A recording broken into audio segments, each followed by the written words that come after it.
In re matter of Deshaun Watson. The collective bargaining agreement between the National Football League and the National Football League Players Association authorizes the commissioner of the NFL to discipline players for conduct detrimental to the, you know what? Conduct detrimental. I think that's our cue to start the show. Hit it.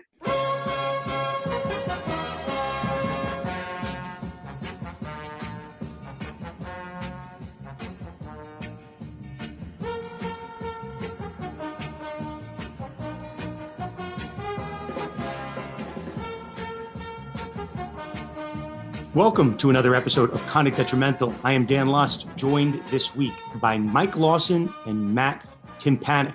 We are going to discuss three topics today. First and foremost, the NFL's disciplinary hearing now has an outcome. A 6-game suspension for Deshaun Watson, but it is certainly not the end of the saga. We will break all aspects down, and then we are going to move to the story of today. Stephen Ross, Miami Dolphins owner, fined $1.5 million, a 6-week suspension, the Dolphins losing draft picks. Going to get into that. And last but not least, a story that is still kind of floating around the background, the Dan Snyder testimony. We will get into it all. I mentioned we are joined by Mike and Matt. Busy week of sports law, fellas. Yes, Sunday night when we got word that Deshaun Watson's ruling was coming down was kind of like watching the Y2K on the internet. Everybody was going crazy. And then it was announced that it was going to come out at 9 a.m., but I think Schefter leaked it at 8:30. And then pandemonium arose on the internet. Then we're off to the races. Mike, initial thoughts on the week that was, and then we'll go into the Watson stuff specifically.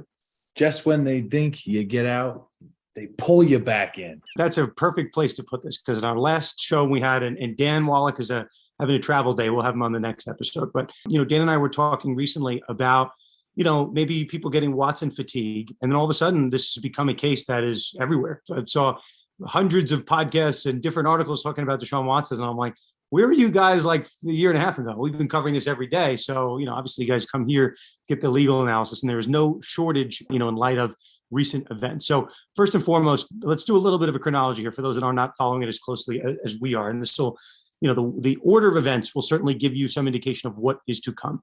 One, I will point out, certainly people know that 6-game suspension is what they came down with. If you did not know that, welcome to the show. 6-game suspension given to Deshaun Watson.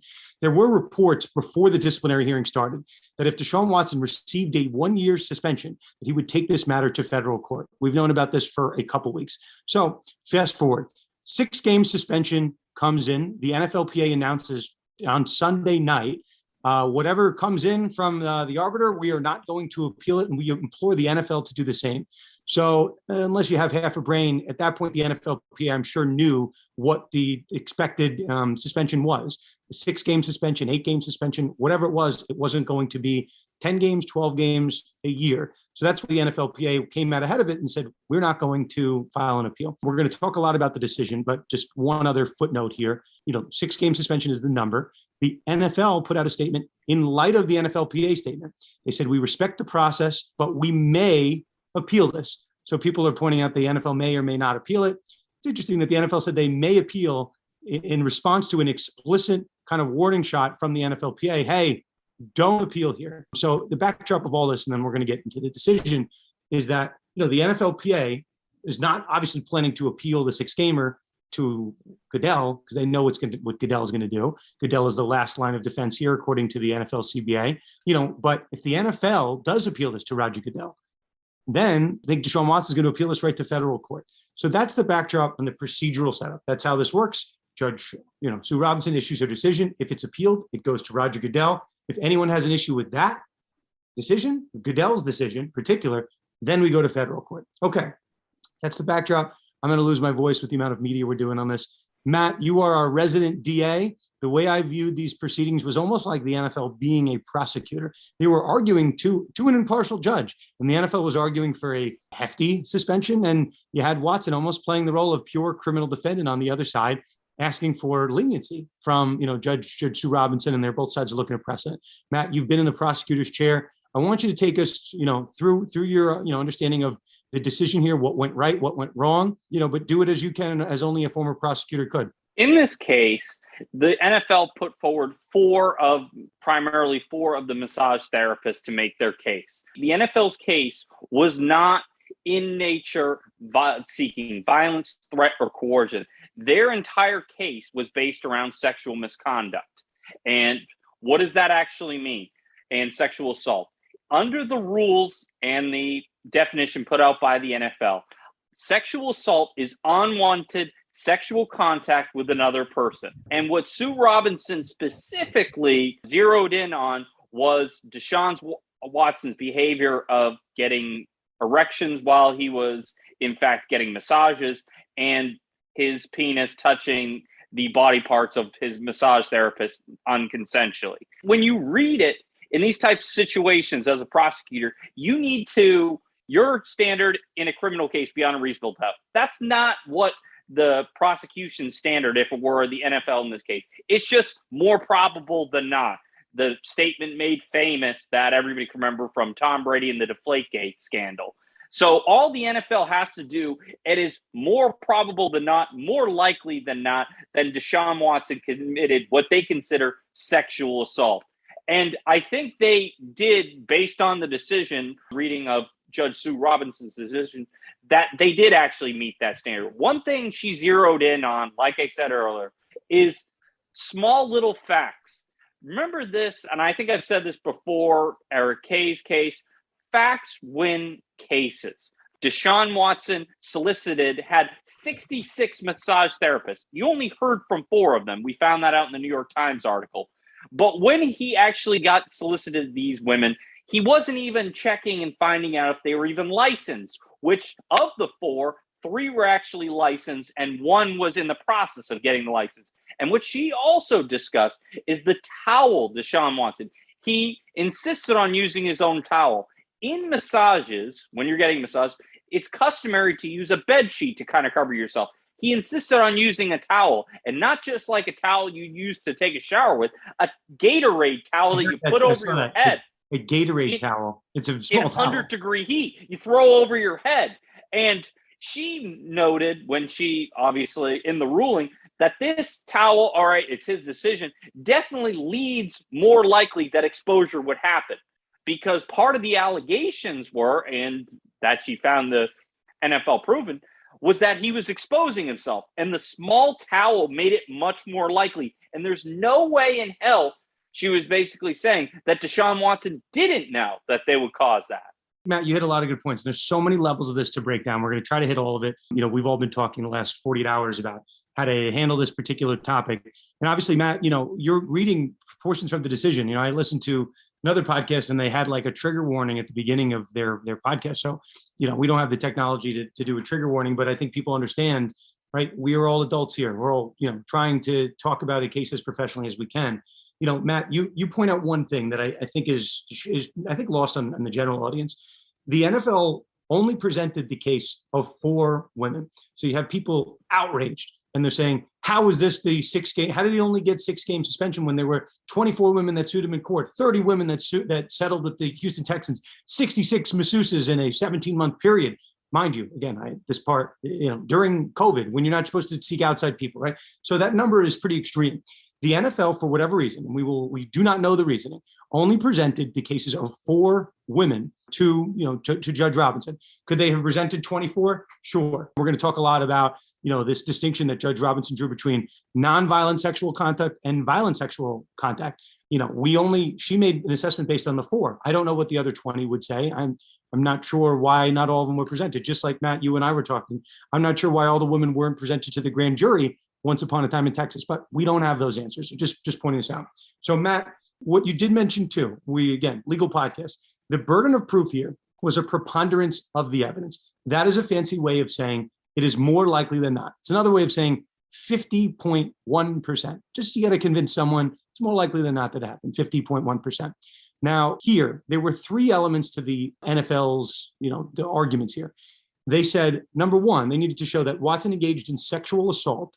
Number 2, that conduct poses a genuine danger to the safety and well-being of another person. And 3, conduct that undermines or puts at risk the integrity of the NFL. So I got to ask this question any number of ways by different shows. They said, you know, what was your initial impression when you read the decision? Obviously, in the world of Twitter, I knew the 6-game suspension before I opened the decision, right? That's just the nature of the beast. but we all are practicing attorneys. I read decisions every single day. You could read this decision, the first 10 pages of the 16-page decision. If you don't know any better, you think she's going to lay down the hammer on Deshaun Watson. She basically says the NFL won their argument. They established their burden of proof on all three of those elements, that a sexual assault occurred, that someone was put in grave risk of danger, and you harm the interests of the NFL. I'm like, okay, so the NFL won, right? What did the NFL want? The NFL wanted a year. So if you're just reading the decision in a vacuum, I read this, and I'm not a person that gives many hot takes, but I really do read this decision as Judge Robinson thinking that the NFL won, but ending up picking a punishment that was like the course of like least resistance. Oh, let me give 6 games. Everybody gets 6 games. Roethlisberger, Zeke, everyone gets 6 games. I'll just do 6 games and no one can have an issue with it. I truly view, if you find that Deshaun Watson committed sexual assault in her definition, the way she looked at it with the NFL's definition match, which I want you to get into, I was surprised that the NFL won, yet 6 games was the number. Mike, what do you think overall was just, I don't know, the optics, the NFL's, handling of this? I don't know where you want to take this, but I think it's a strange spot that Robinson's in, giving a 6-game suspension, which is allegedly based on precedent, but it's an unprecedented case. And just something about this doesn't sit the right way.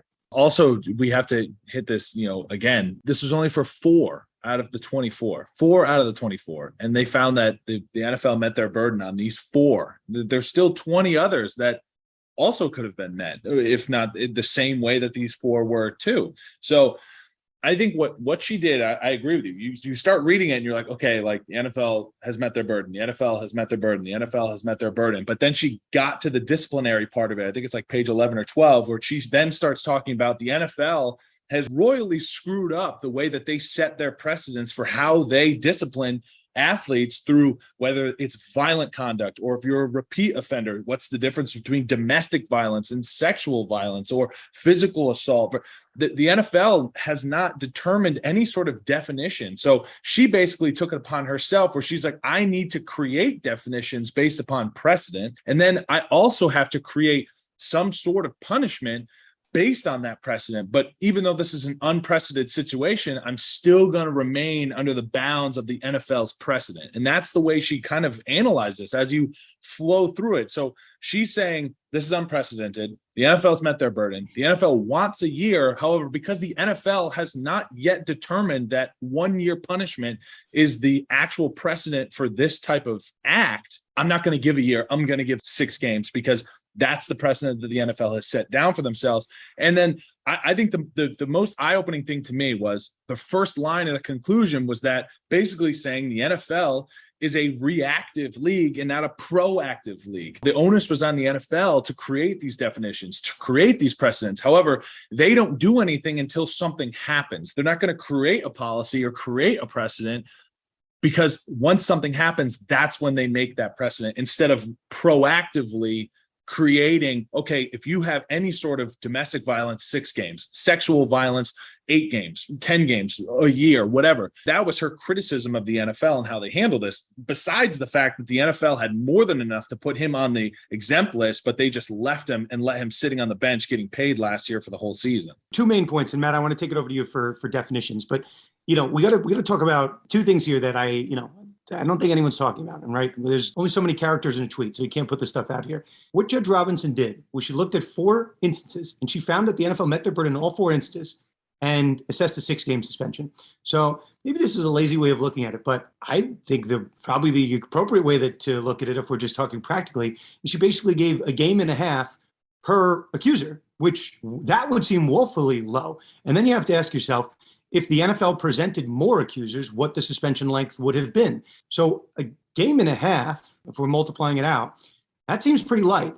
6 games is a suspension that someone like Zeke Elliott gets or Ben Roethlisberger gets for, I know Roethlisberger dealt with two different incidents, but, it's the underlying act, right? Watson is unprecedented because of the quantity involved. So I think the NFL cheapens the argument a little bit by only presenting 4 when you had, I think, over 10 that presented criminal complaints, 24 that have filed lawsuits, 30 that have settled with the Texans. Like, where are those women, right? Why are we parsing them out? Who was in charge of separating, say, hey, these are the best 4?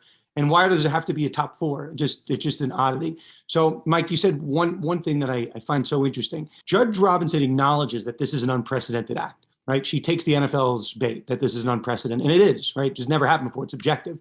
Yet Judge Robinson kind of squints and tries to look at this and we're but that said, I'm applying previous precedent to a case that's unprecedented. Judge Robinson was brought in here, and for a case like this where there is no precedent, we need you to make a hard decision. I think it's a total cop-out to fall back on 6 games, right? If you're dealing with an unprecedented case, it deserves unprecedented punishment, right? It could be 4 games. It could be a game and a half. It could be 10 games. It could be 12 games. But to somehow find a way and backdoor your way into previous precedent tells me that you're scared of being appealed. And that's the way I viewed it. So I don't know. I'll save my other points, Matt. But where and why we wanted to bring you on. If you read the decision, Judge Robinson feels so confined and restricted by the NFL's definition of sexual assault, and I'm stuck by what the NFL is saying we can do. So, Matt, you are our prosecutor here. What is the NFL's definition of sexual assault? Why was this such a such a heavy lift for Judge Robinson to fit sexual assault within the NFL's banner? So the way the NFL, and Judge Robinson points this out, that it's not defined anywhere in the CBA, but this is what the NFL put forward as their definition: unwanted sexual contact with another person. And the reason they defined it as such is because they wanted her to find the actions Deshaun Watson did when they presented their case as sexual assault. The allegations being that, like I said earlier, Deshaun Watson's penis touched parts of the massage therapist while he's performing them against their will. Obviously, I think she says it's sometimes an occupational hazard, but given the amount of obviously massage therapists that he had and the massage therapists that were only presented in itself, she found that, all right, maybe once, twice, all right, now I'm starting to see a pattern. And she talks about his behavior being predatory in nature, that he knew exactly what he was doing. It's okay, you still, even after you've had instances with other massage therapists, you still insist on using your own towel, which is much smaller than what you would ever use for a massage therapist in a towel situation. And when you look at, like you said earlier, she kind of backdoored her way into a 6-game suspension. It was pretty clear to me about 2/3 the way through, she was writing and she's like, I don't really want to get overturned. Remember, Judge Sue Robinson used to be a federal judge. After this case would go to Goodell, if it were appealed by the NFL, Deshaun Watson's already said he's not going to, it would go to the U.S. federal court. And it would be Judge Sue Robinson's colleagues who would be determining whether or not due process was actually imposed in this case. And there might be a situation where the judges there would say she was wrong in issuing a 6-game suspension. That would be highly, highly embarrassing for her. But also the other part of it with her decision, and I said this previously, she is a neutral arbitrator.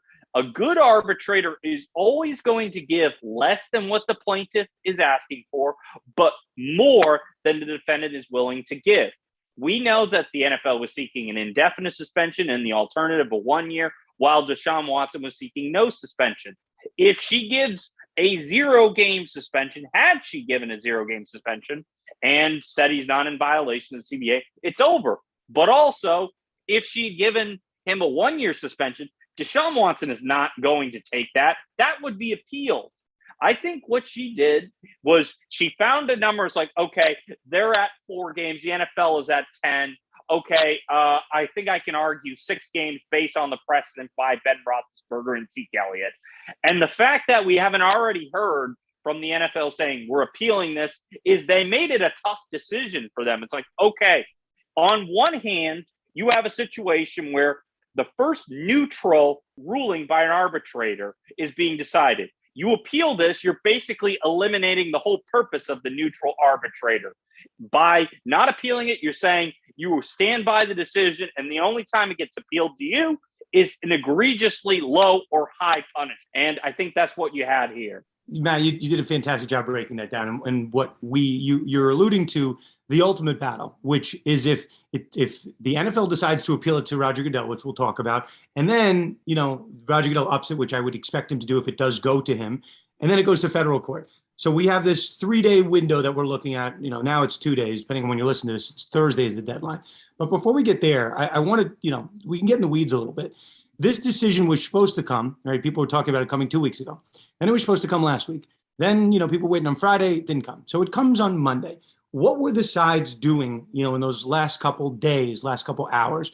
There were reports from multiple people that they were engaging in further settlement talks. This is from Dan Graziano over at ESPN. It says, per sources, Deshaun Watson and the NFL did engage in further settlement talks in recent days, but neither side felt they got close. The best Watson side indicated it would accept was 6 to 8 games. Best league indicated it was willing to do was 12 games plus a heavy fine, parentheses, $8 million range. So that's a tweet that Dan Graziano sent before it was public that the 6 games came out. So, Matt, to your point, if Judge Robinson had issued a 1-year suspension, I guarantee you it's going to get appealed by the NFLPA because they've always done that. They did that with Brady. They did it with Zeke. They're going to do it. And they've already sent out signals that they were going to do it. So, okay. Let's say you gave 12 games. You gave, with the NFL, the lowest what they wanted. I would think Watson would still appeal this. So here's the report that Watson would accept 6 to 8 games. So you gave Watson the lowest number of the range that he was willing to accept. I don't really find that to be a coincidence. I don't. Yeah. And I don't find that to be a coincidence that Watson put that number out, that he would accept 6 games. So Watson's camp in the aftermath is they said, we're not happy because we wanted 0 games. I am not buying that at all. Watson is ecstatic. Watson is elated that he got a 6-game suspension because he's back. He's back week 7, right? I think he misses like 1 divisional game. He's back. And the Browns are ecstatic, right? There was all these clips coming out of Browns fans, saying that we support you, Deshaun, and they're trying to get autographs from him. Browns fans and the Browns and Deshaun Watson know that this is a monster win. Now, Mike, I say it's a monster win, but I put an asterisk on it because we were recording this on Tuesday. Mike, Thursday is the NFL's deadline to appeal. Well, before we get to appeal, I want to jump in quick. Happy with 6 games. Honestly, I know the NFLPA probably would have appealed if it was a full season, but think about the way that Deshaun Watson's contract was structured. They knew that he had the potential to be suspended for a year. That's why his 1-year contract is, or his first year of his contract is $1 million. It's only $1 million. You got a $45 million signing bonus, and then the rest of it is 46 per year. He knew that he was going to get suspended this year. So what does he lose? He's out for a third of the year, so he loses $333,000. I think it was $343 or something like that. Right. Guys, why didn't they make the contract like $20? Does anybody figure that part out? Because the league it has to be the league minimum. It's not the $1 million is not the league minimum though. I think it's something like $900,000 for a veteran. Remember, I think it's at 4 or 5 years. Wow. There's a veteran minimum, and I think that's what it is. That's exactly what they did. Because think about it. He's getting $43 million this year? Was that his signing bonus amortized over 5 years? Good. They did the same thing with Brady. One thing that needs to be changed that the league should have pushed for, that if you're about to do a contract extension and you have a pending suspension, you have to have your actual what's taken out of your money be what you're going to make, so they can't do this circumventing stuff. He's laughing. Oh yeah, I'm really missing that 6-game paychecks and $343,000 after I've already got $43 million. And also something that, obviously, to close on Watson, something that Judge Robinson pointed out is you guys really don't have any idea, guidelines.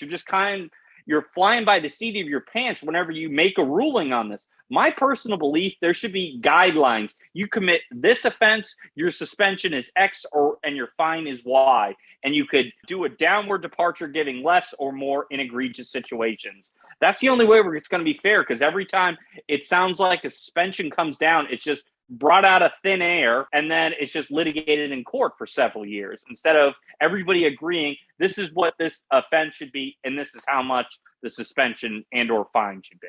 Right, exactly. Like you said, that's the problem that Robinson had with the NFL, where they can't just set guidelines. Instead, they react. But Dan, you alluded to this before, the whole purpose of the appeal Thursday, it's due. So the NFLPA has already said that they're not going to appeal. They're accepting the 6 games. So the NFL has until Thursday to appeal. And here's my thought, right? You guys think, both of you have said, it's going to kick up. So at that point, it kicks to Goodell, and then Goodell is the decision maker on whether or not he wants to increase that. But what if he doesn't? What if he keeps it at 6 games? Does the NFL then appeal to federal court? Or are they going to accept Goodell's? Or here, right?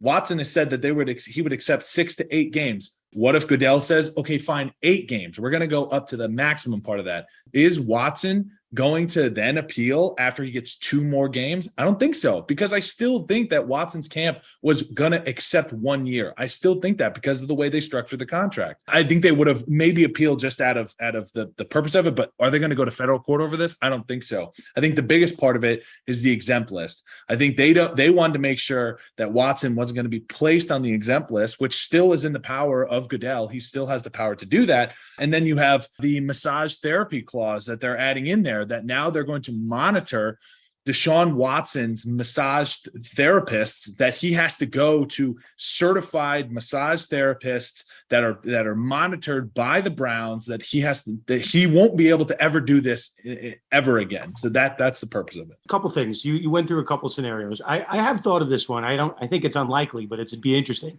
If the NFL appealed this, right, and we should address the elephant in the room, right?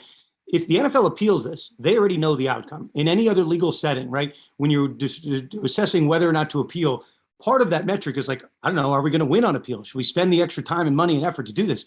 If the NFL appeals, they went down the hall, they asked Raj, hey, what are you going to do here, buddy?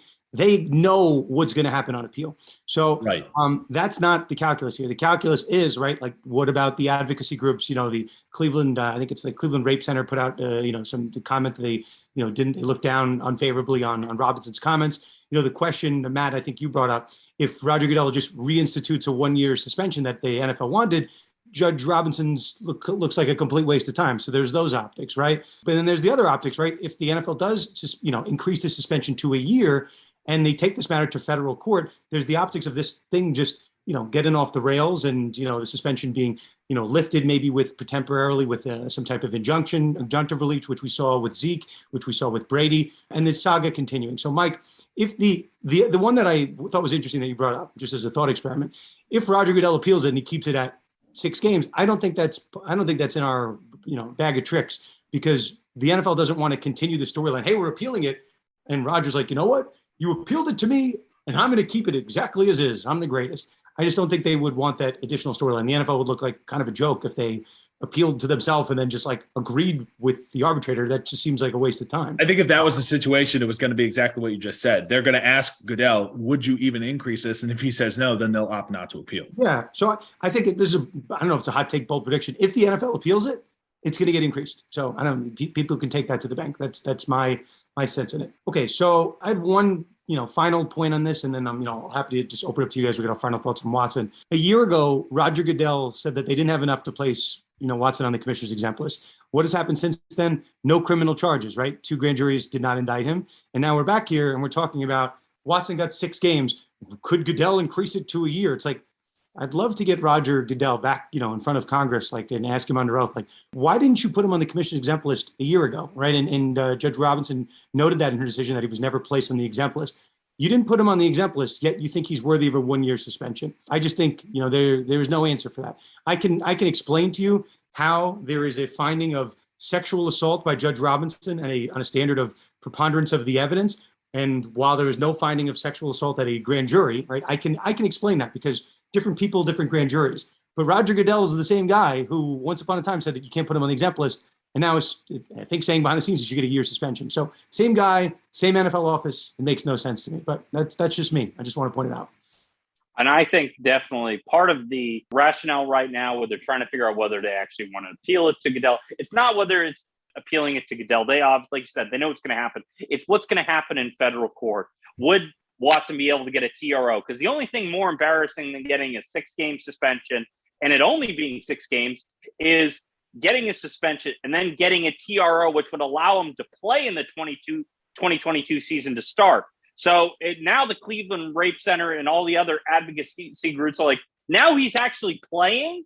That's a huge risk that the NFL would be running. Great point. Do they think that with the CBA that eventually they'll prevail? Probably. But there's also a possibility that a federal judge eliminates Judge Robinson's suspension, and we're in a Brady situation where they have to appeal it, and he's able to play for the entire 22 season. And then it's another year of why is this guy out there? Why wasn't he on the exempt list to begin with? I think that's a good point. And I think I don't really have anything left to add on this. It's just a wait and see. We've got Thursday as the deadline to see if there's any sort of appeal. I think there will be an appeal. That's definitely my prediction. They're going to appeal. It's whether or not how much Goodell increases. And then you toy with the exempt list. I can't imagine Goodell goes back on his word now that he says that, before they didn't have enough to put him on the exempt list and now that they would. So I don't think so, but it's just a wait and see until Thursday and we'll have to see if they appeal. So we'll see. I think we're all of the opinion that it would be surprising if the NFL did not appeal. I could see it, but just knowing the NFL's handling of this, and Roger Goodell, he always likes to have his fingerprints on these big high profile stories. So the optics are, talking about optics, the NFL lost, right? Judge Robinson could say that the NFL won all of their 3 points. They lost in the ultimate punishment, right? So, I just find it odd if Goodell would sit in his hands and just take that L. That's just my take. So, okay, before we move on, just to, an update in this whirlwind of Watson information. In the middle of all this, Watson has settled 3 of 4 remaining civil cases. So there's only one that remains. We don't know which allegation, which complaint is the one that remains, but there's only one left. So I think Watson had hoped in a perfect world he would have had the suspension and he would have settled all these cases on the same week. Not going to happen. There's one holdout. And as we've, warned everybody that listens to our show, 30 women settled with the Houston Texans. Only 24 lawsuits were filed in the Watson case. So there's certainly a very real possibility of more lawsuits being filed. So just because there's one remaining doesn't mean that's only going to be it. Okay. So we hit Watson. I think let's all take a deep breath. And I think right now, a good time as any to remind everyone, our sponsor, our title sponsor, Themis Bar Review. Many of our listeners are just finishing their war with the bar exam. I think there's some bars still taking place across the country. Those that took Themis, listen, you were well prepared. You had your sword, your shield. There's nothing to do right now. You just got to sit back, wait, and you get the results in eventually. It's a couple months, as we can all tell you, but you'll be that much stronger for having done it. And yeah, so Themis Bar Review, top bar prep company in the galaxy. And that's it. They're the best. There's nothing else to say about them. If you're a rising 3L, you need a bar prep company, please head over to themisbar.com/con-detrimental. Get a jump start on your deposit. You can get a $200 discount with their code, and they can even give you some 3L materials as you finish out law school. So some glossaries and then we'll move on. I heard Matt say TRO at one point, temporary restraining order. Mike, you just said 3L. That's a third-year law student. So we looked at the metrics, Mike. We do have some good amount of non-lawyers that do listen to this. So we got to fill people in. Okay. So and our age gap goes all the way up to 150. So we do have a very old individual that listens to this. 100 plus countries listen to the show. It's pretty staggering. Okay, let's move on. I'm happy we waited to cover our Watson episode. People were looking for it this morning. And we said, you know what, maybe there's going to be more that transpires. And what happens? We have, a massive NFL story that breaks. Stephen Ross, Dolphins owner, suspended for 6 games, fined $1.5 million. It's the first round pick of Dolphins being forfeited in this year. And I think next year it's a 3rd round pick. So Matt, you are from Florida, Miami Dolphins. Are you a Dolphins fan? God, no. New England Patriots. That doesn't make I'm sense. originally from Massachusetts. So it's funny. We're going to rely on you heavily for this. This is a story that kind of, people can say, was this a sports law story? Yeah, it started with Brian Flores and his racial discrimination class action lawsuit, Mike, which I know you've spoken on a panel about, particularly that case. So you're a good expert for this too. But Brian Flores, the former head coach of the Miami Dolphins, it seems like last time he coached was like 2 years ago, but this was like literally last NFL cycle. He alleges that he was offered a $100,000 bribe from the owner of the team, Stephen Ross, to lose games. And you look up the Dolphins' record that year, I believe that was the tank for 2 a year. They go 5-11. Maybe as fortune would have it, they don't get Justin Herbert that year, which maybe they kind of wanted to in hindsight, but they picked Tua over Justin Herbert. And then here we are. And part of this lawsuit, I said at the time, like that allegation in the lawsuit has literally nothing to do with the racial discrimination element, it has nothing to do with class action lawsuit, but it's going to apply some pressure to the NFL. So behind the scenes, they launched a massive investigation. And here we are, months later, 6 months later, I'm not sure how much longer it is. We have the results of that investigation, which looked into tampering with a coach, with a player, and also these allegations of tanking. So Matt, I want to start with you and then we'll go to you, Mike. What are your thoughts, initial impressions of the investigation here, the findings and the punishment? What I was shocked about, obviously we knew about the allegations stemming from Brian Flores, but what the findings were is that Stephen Ross had been tampering with Tom Brady since the time he signed his extension with the New England Patriots. I think it was approximately August 4th, 2019. Brady signs an extension, which was just really a one-year contract that allowed him with a no franchise tag provision. The findings found out that Stephen Ross was speaking to him in the 2019 season, which was obviously a violation of the tampering rules. And he did the same thing once Brady went to the Buccaneers. It was part of Stephen Ross's cases. Oh, you can't believe Brian Flores, what he said isn't true. Those exact allegations were what started this whole thing. Brian Flores said he was in the Miami Marina and an impromptu meeting was set up. I did the air quotes for those who aren't watching the stream. An impromptu meeting with Tom Brady coming up in his boat. And Brian Flores is like, this is tampering. I can't be here for this. And Stephen Ross knew what he was doing. He was trying to get him to the Miami Dolphins. It didn't work because Brady signed with the Bucs. And he even did it again in the 2020 season. And again, Brady stayed with the Bucs. So I don't know. Either Stephen Ross is the worst closer one could think of, or I don't know what's going on. It's interesting. Stephen Ross is involved here, right? That he's the owner of the Dolphins, but Bruce Beal, also co-owner of the Dolphins, he's involved too. A significant amount of those 2019 communications as it came out were actually Bruce Beal with Tom Brady, and then he would then communicate it back to the Dolphins. What's interesting here is the Flores allegations is what kind of really opened up this investigation into the Dolphins and their tampering and their tanking and their throwing games and all these allegations. They also found that the allegations and the statements that Flores made about the tanking was true as well. So they also were like, yeah, kudos to you, like Flores, like that. Hard stop there, and I want you to elaborate on it. But they gave this punishment, right, which I think was really just for tampering. We can get into the weeds. Tampering, yeah. But they said that what Flores said occurred, that it was made, but it was said maybe in jest, it wasn't said seriously. So I want to hard stop there. They're saying that it happened, but they don't want to punish him. Right. That's it. And Brian Flores even made a comment too. He was like, I'm thankful that the NFL has shown that the veracity of my statements and that what I said wasn't just a disgruntled employee who was released from the team. This was true. I didn't take the 100,000. I do want to take 2 steps back and go over the anti-tampering, because I'm going to read the specific section of the NFL's anti-tampering policy, because you think about who's to blame with anti-tampering, right? You think of the parties that are involved. The team is involved, right? They are making the communication, but these athletes, they know the policy too. They know the rules. So you have Sean Payton, who's involved, Sean Payton's agent, and who's also the agent of Tom Brady, and the communications between the Dolphins and Tom Brady and Sean Payton. So the NFL's anti-tampering policy: if a club is contacted by a player or his representative, so his agent, who's under contract or whose negotiating rights are held by another club. It's actually both when Tom Brady was with the Patriots and with the Buccaneers in 2021 as well. And such player has not been given permission to negotiate with other clubs, or such player is not in a permissible negotiating period under the terms of an operative collective bargaining agreement, then the contacted club is prohibited from negotiating with the player or his agent, discussing even in general terms the player's possible employment with the contacted club, or discussing the player's contract or his potential or ongoing contract negotiations with his current club. So here's what people were asking.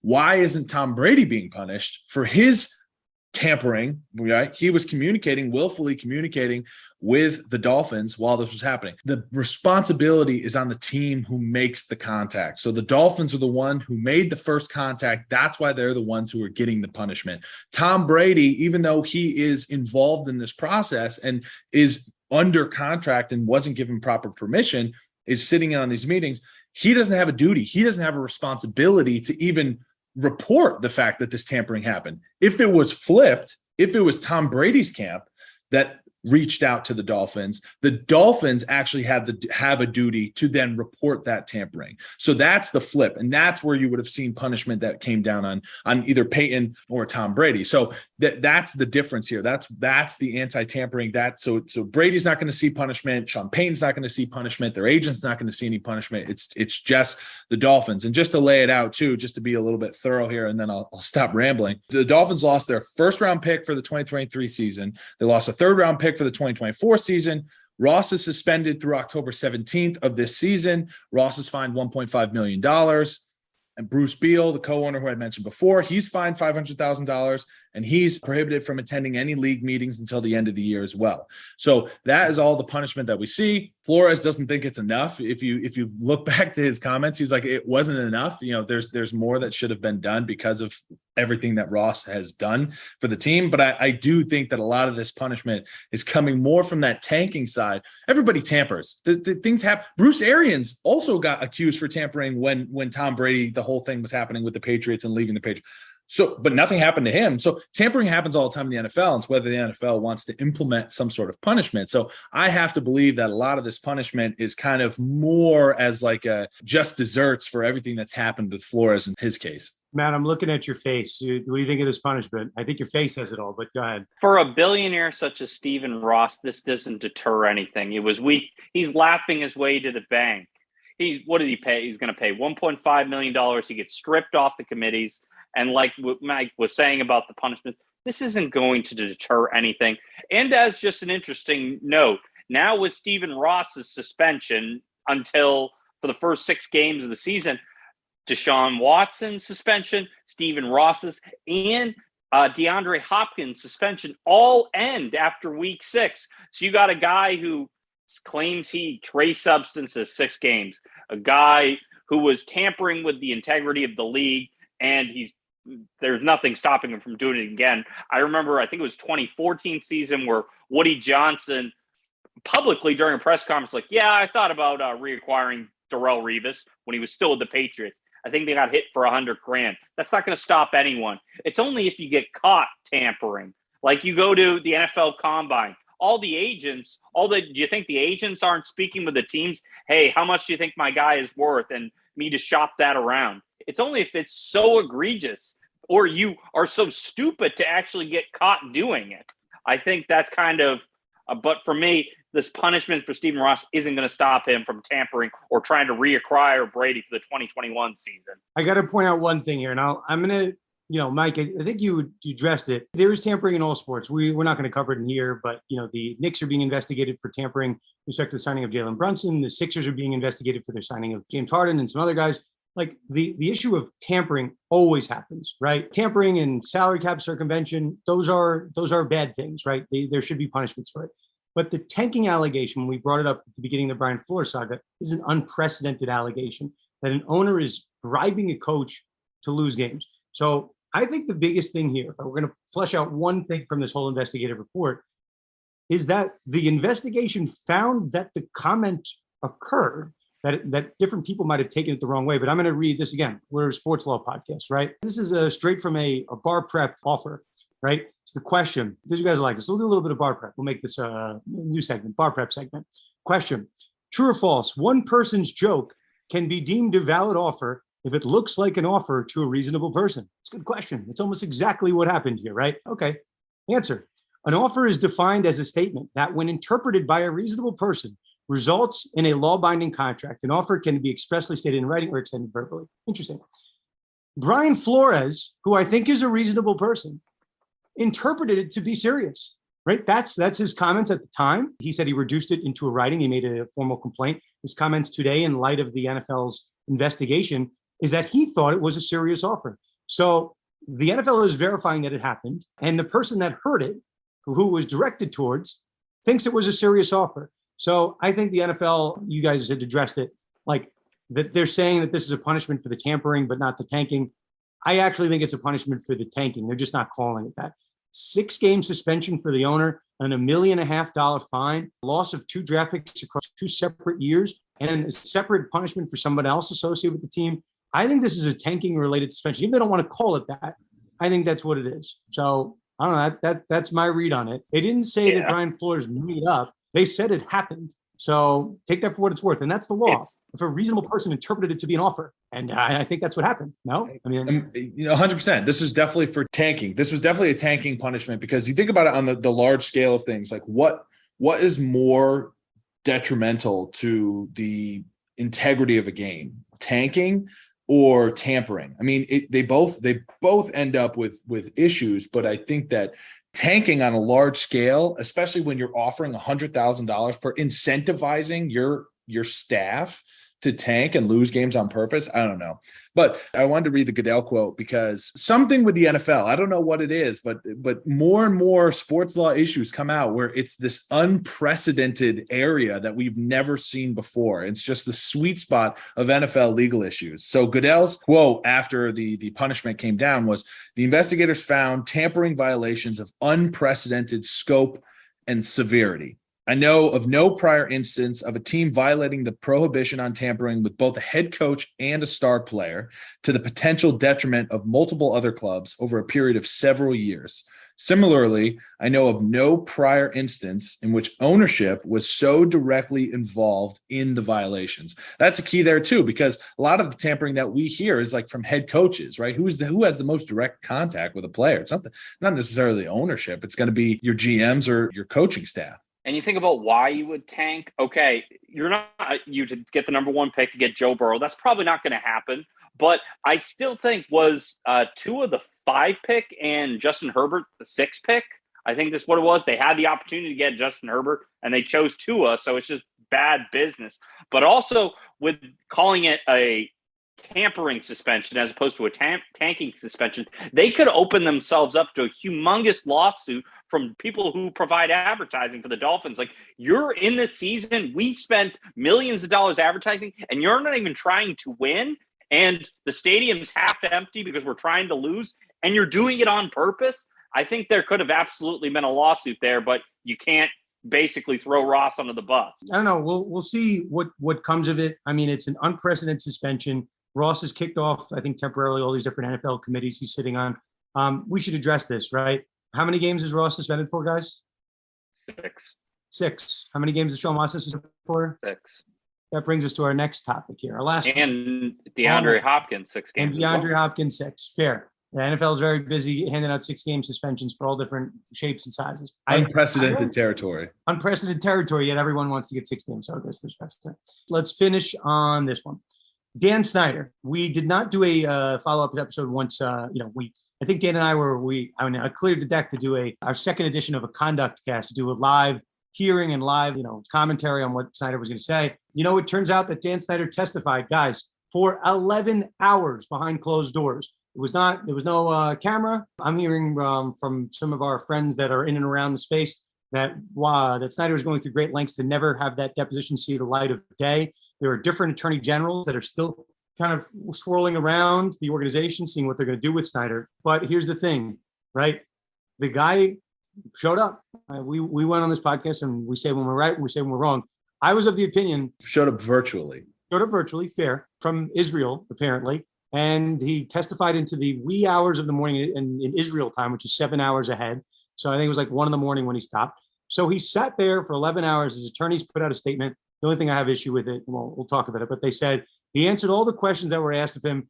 The reason the deposition, or whatever they want to call it, went so long was not because Snyder's attorney was voicing objections, because he was actually answering the real questions. Now, I've taken my fair share of depositions. There is normally, right, a 7-hour limit on depositions. That 7 hours is really on testimony time. It's not when you go to the bathroom. It's not when you go to lunch. I don't know what rules apply for congressional, like to whoever was keeping the clock on the 11th hours. I imagine it was from when they started asking questions to when they stopped and the lunch break was included. There is no chance in hell that Snyder went through dinner and was like just staying up for 11 hours straight answering questions for 11 hours. But that said, he probably was on the stand for a sufficient amount of time. Now, we say when we get it right, we say we get it wrong. My opinion, if we want to check back on the tapes, I think I said he's going to show up and he's going to plead the fifth and he's going to give you a bunch of nothing. And then he's going to delay until the midterm elections are over, and then maybe get a Republican in Congress and he doesn't have to appear again, because I don't think the Republicans want this. Snyder took like door C. He appeared, he testified, but he testified in private. So if you're testifying in private, right, like we all watched the congressional hearing the first time around. That was like 2.5 hours with Roger Goodell. And 2 of those hours were just like people filibustering and playing up to the camera and saying nonsensical things that had nothing to do with the hearing. If you do the hearing behind closed doors, there is no incentive to do that type of grandstanding and filibuster, depending on which side you're on, right? So there's certainly a world where Snyder answered hard-hitting questions without the, like the flare of the television cameras and the C-SPAN 1s, the C-SPAN 2s, and he just answered really tough questions. Matt, Mike, your thoughts on the latest development in the saga, the Snyder saga? Are we done? Are we going back again? Well, I don't know what's to think here. This is another instance where the NFL doesn't know actually what to do. They hire independent investigators, people who are paid for by the league. And yeah, he appears, but we don't know what he says. It could have been 11 hours of, I'm just here so I don't get fined. Not really pleading the fifth, but not really answering the questions, because whatever he testified to, that's under oath. And if an investigator finds out that he lied, he could be charged. And 11 hours, I'd be very interested to hear what he was actually said during that time. I would be very shocked if they actually release anything, if we even know what happened in that 11 hours. He had to have had substantive answers. I mean, the 11 hours of questioning and him saying plead the fifth, or I'm just here so I don't get fined. I can't imagine. Maybe it was just 11 hours of technical errors that he kept getting booted off and brought back on. I have to imagine that if anything came out of this, that the House Oversight Committee felt they wanted more, or felt they didn't get enough investigation out of this, then the next step is for them to subpoena him, and then we'll never see him again. We just have to keep updating Dan Snyder's yacht tracker to see where he goes next. So I imagine that hopefully it's what they got out of it. Maybe the report is released to the NFL for their investigation, but it's still sealed in that sense, so the NFL can issue another unprecedented 6-game punishment. But I don't know what comes out of it next besides just a wait and see. So we started this conversation. I said, 6 games for Deshaun Watson, 6 games for Stephen Ross. Dan Snyder, I think he's got an indefinite leave. I don't know what you want to call it. He's staying away from the team. His wife is taking over, but it doesn't feel as good as this Ross one, because we don't know what Snyder was suspended for, right? Like, we don't have that written report that says explicitly what Snyder was, why he was kept away from the team. So, I think the NFL is learning a lesson. They put out a written report here. You can't have people like us going up, well, where's the report? Explain the report. We have the Dolphins report. I think it was some creative writing to kind of get around the tanking issue while still addressing it. But I think we should mention this while we're here, right? I don't know if Snyder's going to get suspended again, but, we got to address it. So let's put a bow on all 3 of these stories, right? Let's correct some facts here. And one note that I did not want to forget. Last episode, we talked a lot about Kyler's homework contract. Since our recording, that contract clause was rescinded. So that is not in play anymore. I guess they heard our cries that it was an embarrassment that you gave that contract clause out. It was rescinded. And we joked on last podcast. I say when we get it wrong, I say when we get it right. And Landis, Barbara, and I did the last podcast. I said, Landis, they should probably put in Watson's contract, probably stay away from all massage parlors, all massage therapists. Probably a good idea. Probably should put that in the contract. And guess who puts it in? The judge. Okay. The judge, maybe she listens to the podcast. Okay. So 6 games for Watson, 6 games for Stephen Ross, 6 games for DeAndre Hopkins. Now, the one that I'm seeing a lot on social media, people bringing up, Calvin Ridley, right? A 1-year suspension for gambling. So there's people kind of joking, right? Like, DeAndre Hopkins is looking at, there's been different memes. DeAndre Hopkins looking at Deshaun Watson, like, you and I got the same suspension. I did PEDs and you sexually assaulted 24 women, like, allegedly. Obviously, going to cover. Like, okay, that's kind of odd, right? Calvin Ridley bets on, does a 16 parlay or 17 parlay, and he's not playing, he's hurt. He's not playing in the Falcons game or any of the other games that are in the parlay. He gets a year. The NFL's punishment system is backwards, right? People can yell and how this is inconsistent. The Ridley punishment is done separately. The NFL came up with that punishment. Judge Sue Robinson came up with the 6-game suspension for Deshaun Watson. These are 2 different, levels of people coming up with punishment.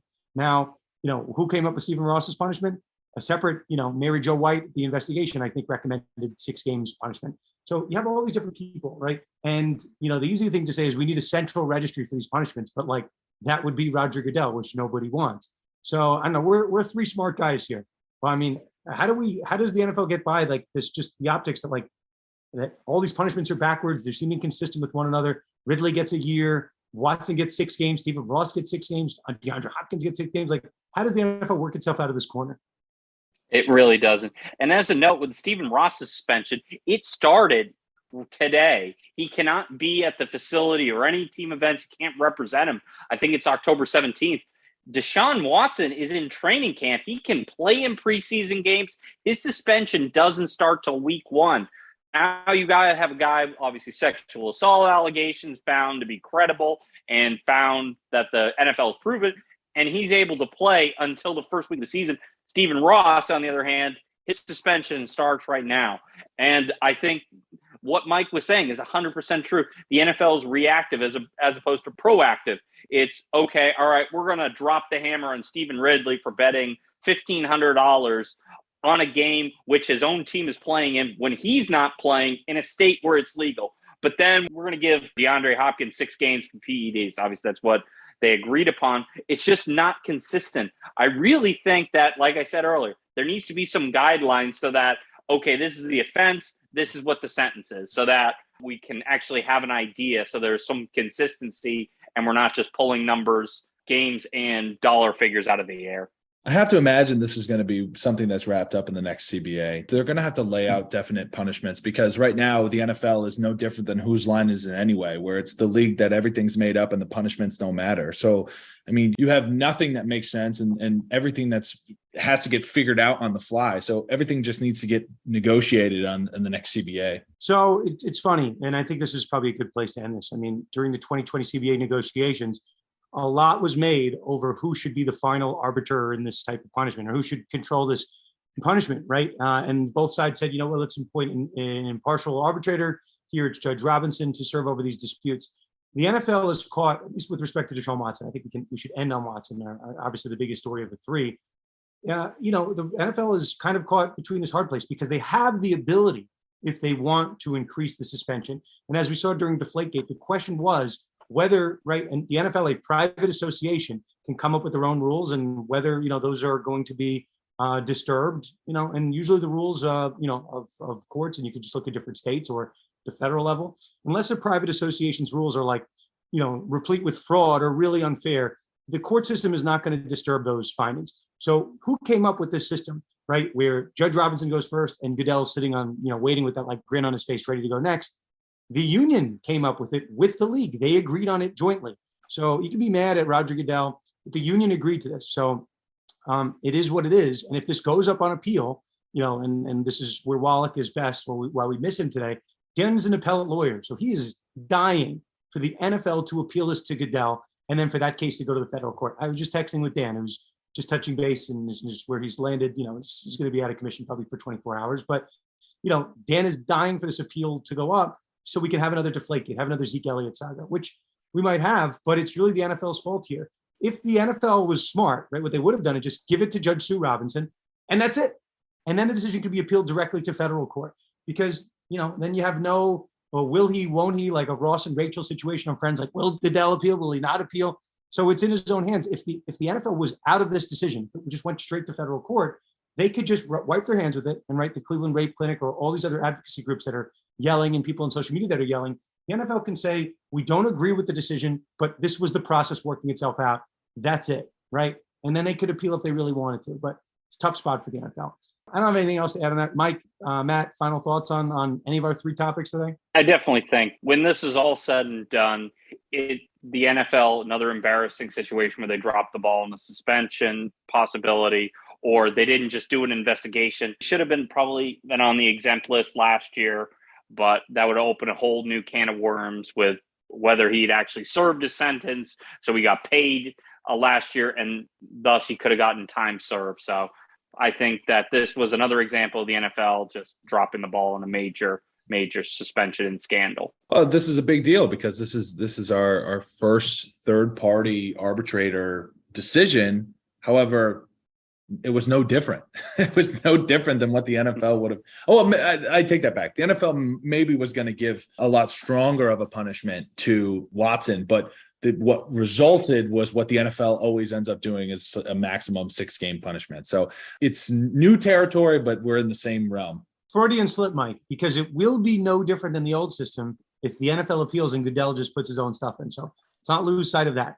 If the NFL appeals to itself, the whole system would be a waste. So then, to all of our predictions, will they go back and rehash this out in the next CBA? I will guarantee it. I will bet everything on that, everything, right? That if Goodell appeals to himself and increases it to 1-year suspension, the biggest topic, I don't know, what else, top 3 or 4 of the next CBA will be to figure out this discipline clause, because the old system is going to look exactly like the new system, that Goodell calls the shots at the end of the day. So I think that's a good place to end it. We have no shortage of sports law topics as of late. We are going our next episode. I think we have we'll say a mystery guest. Well, I don't want to spoil it, but we'll have some more episodes in our feed. If you're listening to us for the first time, please rate, review, subscribe to Conduct Detrimental. We are twice a week show, sometimes once a week, but always covering everything and anything sports law. Mike, Matt, great job today. For Dan Wallach and myself, the rest of the Conduct Detrimental family, we will see you next time on another episode of Conduct Detrimental.